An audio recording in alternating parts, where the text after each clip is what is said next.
안녕하십니까. 신조의 쿨톡 시작합니다. 이재명 후보가 엊그저께요. 자신이 집권하게 되면 정부의 이름을 국민주권정부로 하고 싶다. 이런 포부를 밝혔는데 실제 그렇게 될 것 같습니다. 김영삼 정부의 경우에는 문민정부라고 했었죠. 김대중 정부는 국민의 정부라고 했었고요. 노무현 정부는 참여정부라고 했었죠. 이명박 정부 때부터는 무슨 정부라고 안 하고 이명박 정부, 박근혜 정부, 문재인 정부, 윤석열 정부 사람 이름대로 최근 4명의 대통령이 그렇게 해왔는데 이재명은 이재명 정부라고 하지 않고요. 국민의 정부라고 하겠다. 그런 기사가 나왔죠. 한겨레 신문에. 다음 정부 이름은 국민주권정부로 하겠다. 이미 저렇게 확정이 된 거라고 봐야 될 것 같습니다. 야, 이게 국민주권이란 게 뭐냐? 그래서 제가요, 저 좋은 말이죠. 이 국민주권이라고 하는 말은요. 근데 그래서 제가 어제 페이스북에 글을 하나 썼습니다. 이게 저렇게 간단하게 볼 문제가 아니다. 이재명이 자신이 집권하면 정부 명칭을 국민주권정부라고 하겠다는데 근데 국민주권주의는 우리 헌법 1조의 정신이다. 하등 이상할 바가 없다. 왜? 우리 헌법 1조 1항은 대한민국은 민주공화국이다. 1조 2항은 대한민국의 모든 권력은 국민으로부터 나온다 하는 거 아니겠습니까? 그러니까 우리 헌법 1조 2항 대한민국의 모든 권력은 국민으로부터 나온다. 이게 국민주권주의예요. 국민주권주의. 그래서 주권이 누구에게 있는가? 이게 대한민국은 민주공화국이잖아요. 왕국이 아니잖아요. 절대 왕정이 아니잖아요. 공화정이잖아요. 그러니까 이 권력이 누구로부터 나와요? 왕이니까 나오는 게 아니고 왕족이니까 나온 게 아니고 민주적인 선거를 통해서 선출된 이런 그러니까 국민이 뽑아준 사람. 그러니까 권력은 국민으로부터 나온다. 그게 이제 국민주권주의니까 국민주권 정부, 국민주권주의 이 말은 흠 잡을 데가 없어요. 근데 이재명이 저거를요 며칠 전에 전남 순천 유세에서 국민주권 정부를 하겠다라고 얘기를 했는데 그러면서 덧붙인 말이 있는데 제가 그걸 딱 듣고 엄청나게 찝찝하더라고요. 그때 뭐라고 이재명이 얘기했는가? 제가 저기 썼죠.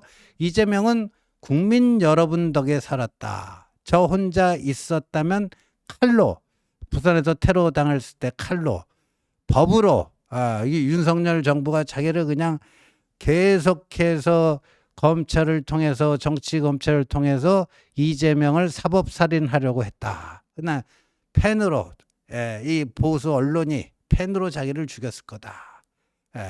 그런데 이재명은 국민 여러분들이 지켜줬기 때문에 살았다. 그래서 우리 국민들이 원하는 바에 따라 충직하게 명령을 수행할 준비를 갖췄다. 이게 이제 국민주권주의다. 근데 저기까지만 해도 뭐 저렇게 얘기할 수도 있겠다 싶은데요. 이게 왜 진짜 찝찝한 걸 넘어서 이게 정말 위험하냐면요. 이번 주 초에요. 민주당 수석 대변인 조승래 삼선 의원입니다. 이렇게 얘기를 했어요. 그 조희대 대법원장 전원 합의체에서 이재명 선거법 5월 1일 판결이 있었죠. 유죄 취지로 파기환송을 했습니다. 그래서 지금 그 민주당이 조희대 청문회를 하겠다고 청문회를 개최했는데 조희대 대법원장을 비롯해서 대법관들은 전원 불출석을 했지요. 김현장에 근무했었던 서석고 변호사가 증인으로 나왔는데 이 서석고 변호사는 윤석열 대통령의 서울법대 같은 학번 절친이고 최근까지도 아주 밀접한 교류가 있는데 이 서석호 변호사가 3년 선배인 조희대 여기 경북고등학교, 서울법대 다 겹동문에 같은 또 법조인이고, 그래갖고 이 서석구 변호사가 윤석열과 조이대를 이어주는 그 연결고리다. 그래갖고 요번에 5월 1일 조이대 대법원장이 주도한 그 판결은 바로 윤석열의 그 입김이 서석구 변호사를 통해서 조이대에게 들어가서 나온 판결이다. 이게 이제 민주당의 주장이에요. 그런데 그 얘기를 하면서 저 수석 대변인 조승래가 이런 말을 했어요. 상권 분립보다 더 큰 것이 국민 주권이다. 그러니까 이재명에게 유죄 취지 판결을 한 대법원의 행위는 국민 주권을 침해한 행위이기 때문에 이를 바로잡는 게, 시정하는 게 상권 분립의 기본 가치보다 훨씬 중대하다. 이 얘기입니다. 그러니까요. 국민 주권은 상권 분립이라는 가치보다도 더 우위에 있는 우선적인 가치다. 더 큰 가치다. 그런데 이 최근 조이대 대법원장이 주도한 대법원 이재명 선거법 위반 사건 유죄 취지 파기환송이 그게 국민 주권을 침해한 행위니까 이 조이대를 청문회에 불러내고 조이대 특검법을 통과시키고 뭐 하는 것은 이건 국민 주권을 실현하는 그런 점에서 정당한 행위다. 뭐 이런 거예요. 그래서 이재명이 똑같은 말도 누가 어떤 맥락에서 하는가에 따라서 완전히 180도 달라질 수 있지 않겠습니까? 그러니까 이재명이 얘기하는 국민 주권주의의 본질은 상권 분립을 파괴하겠다. 입법, 행정, 사법. 민주주의의 기본은 체크 앤 밸런스, 견제와 균형을 위한 제도적 장치로 상권 분립이 있는 거 아닙니까? 근데 그 상권 분립보다 더 위에 있는 상위 가치가 국민 주권주의니까 이재명에게 불리한 판결은 국민 주권 침해 행위니까 이 국민 주권의 이름으로 사법부를 통제하고 사법부를 완전히 장악을 하겠다. 상권 분립, 그 대통령 권력 또 국회 권력 하에 사실상 이 법원 권력을 갖다 넣겠다 하는 거예요. 최근 말이죠. 민주당이 이것과 관련하고 추진하는 그 법안들이 있죠. 한번 볼까요? 몇 개 그게 있습니다.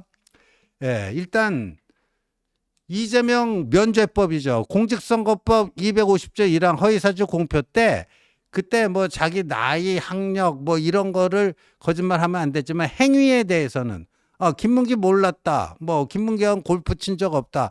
그런 행위에 대해서 허위사실 얘기한다고 그래서 이건 처벌할 수 없도록 하자.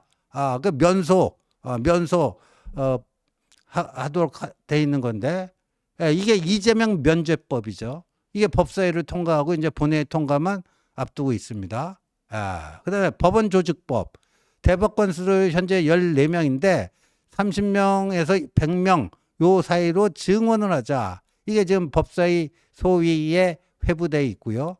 그다음 헌법재판소법에는 뭐냐? 헌법재판소가 하는 것 중에 하나가 우리 국민이면 누구든지 헌법재판소에 헌법소원을 할 수 있습니다. 헌법소원을 할 수 있는데 그 헌법소원 대상에 이제까지는 법원의 판결이 포함되어 있지 않았습니다.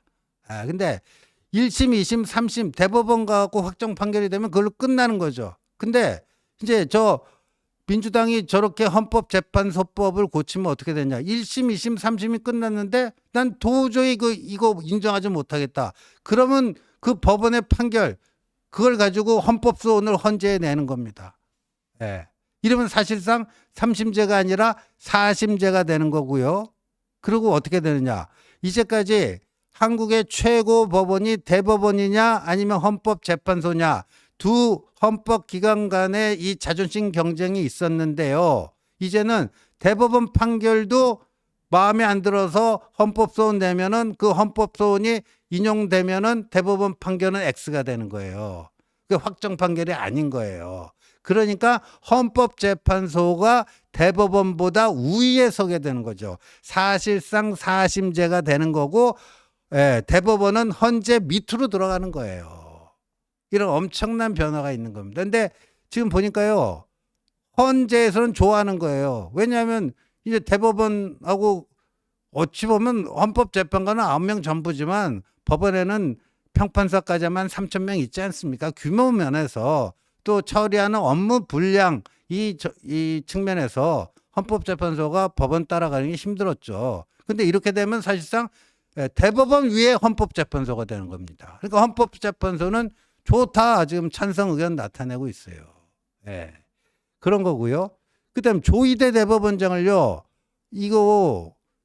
이게 그 다른 대법관들에게 이재명 유죄 취지로 파기환송하자 부당한 압력을 넣었다. 이 의혹이 있다. 조희대 특검법을 통과시켜서 조희대 대법원장 특검 수사 받도록 하겠다는 거예요. 특검 수사 받도록 하겠다는 거예요. 예. 이런 겁니다. 그러니까 조희대 특검법, 이재명 면죄법. 또 한 가지 있어요. 형사소송법 개정안. 저기에 한 가지 빠진 게 있는데 형사소송법을 그 개정을 해갖고요. 대통령이 당선되면 헌법 그 기존에 진행되던 재판은 무조건 정지되도록 하는 재판정지법. 이재명 맞춤형이죠. 지금 헌법 84조에 대통령의 재직기간 중 불소추 특권에 진행되던 재판이 포함되느냐 안 되느냐 갖고 막 그냥 갑론을박이 있지 않습니까? 그러니까 아예 형사소송법을 고쳐서 대통령이 당선되면 진행되던 재판 올 스톱되도록 하는 이 형사소송법까지 이렇게 5종 세트로 민주당이 저거를 추진하고 있는데, 자, 첫 번째 나오는 게 이건 독재국가에서는 하는 거다. 상권 분립이다. 예? 대통령 권력, 입법 권력, 국회 권력을 가지고 사법부를 밑에다 그냥 갖다 처박으려고 하는 거 아니냐.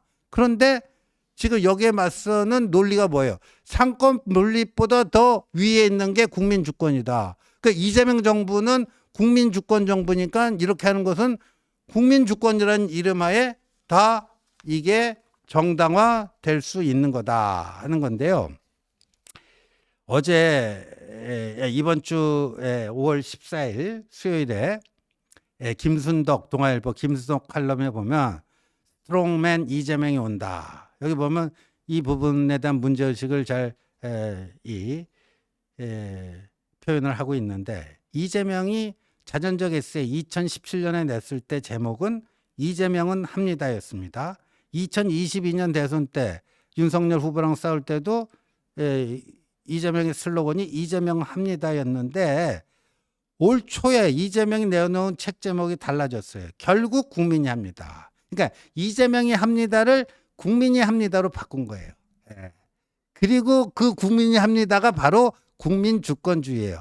자기가 하고 싶은 거를 자기가 하고 싶어서 하는 게 아니고 국민이 원해서 하는 거다. 이렇게 둔갑을 시켜가지고 그렇게 해서 포장해갖고 갖고 간다는 거죠. 그리고 이재명이 말이에요. 최근에 법원이 깨끗해야 된다. 제2, 제3 내란까지 다 진압하고 그들 처벌하기 위해서는 법원이 깨끗해야 된다. 그러니까 조희대 같은 대법원장이 있어서는 안 된다. 뭐 그거 아닙니까? 그러니까 그게 다 국민의 뜻이 그렇다. 이게 국민 주권주의다. 그런 겁니다. 근데요, 제가 딱 보니까요, 이재명의 롤 모델이 누군지 이게 제가 이제 정확하게 알겠는데, 남미의 이제 베네수엘라라고 석유 부국이죠. 거기에 차베스라고 하는 독재자가 있었습니다. 차베스. 저 인상도 이재명하고 좀 비스무리한 게 많네요. 안경만 안 썼죠. 이게 굉장히 탐욕적인 얼굴. 근데 이 차베스가요, 포퓰리스트.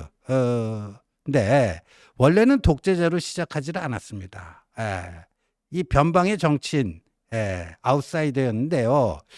베네수엘라가 그 석유 부국인데 이걸 몇몇 소수 특권층들이 이걸 다 뜯어먹고 사니까 이 풍부한 석유 자원을 국민들에게 골고루 다 혜택이 돌아가게끔 해주겠다. 뭐 이런 식으로 선풍을 일으키면서 1998년에 대통령으로 당선됐는데, 초기에는 순수했어요.